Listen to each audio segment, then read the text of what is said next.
முந்தானேத்து வரைக்கும் ஒன்றிய பிரதமர், இப்ப இந்திய பிரதமர். இப்படி மாத்தி மாத்தி பிளேட்டை மாத்தி மாத்தி பேசுறதுல நம்ம சிஎம் சார் ரொம்ப பிரில்லியன்ட். இப்ப புரியுதா மக்களே?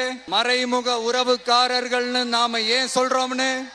செய்வோம் செய்வோம் செய்வோம் செய்வோம்னு சொன்னாங்களே, செஞ்சாங்களா? சத்தமா சத்தமா? மை டியர், வேணாம் வேணாம் வேணாம். அப்படி கூப்பிட்டா, ஆசையா பாசமா கூப்பிட்டா அவங்களுக்கு பிடிக்க மாட்டேங்குது. அதனால கேக்குதா மை டியர் சிஎம் சார்?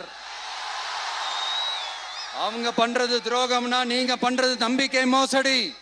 இது ரெண்டுமே ஒண்ணுதான், ரெண்டுமே ஏமாத்து வேலைதான், இது ரெண்டுமே ஜனநாயக குற்றம் தான். இப்படி ஏமாத்துறதுல இவங்க ரெண்டு பேருமே ஒரே வகைராதான். முந்தானேத்து வரைக்கும் ஒன்றிய பிரதமர், இப்ப இந்திய பிரதமர். இப்படி மாத்தி மாத்தி பிளேட்டை மாத்தி மாத்தி பேசுறதுல நம்ம சிஎம் சார் ரொம்ப பிரில்லியன்ட். இப்ப புரியுதா மக்களே? மறைமுக உறவுக்காரர்கள்னு நாம ஏன் சொல்றோம்னு?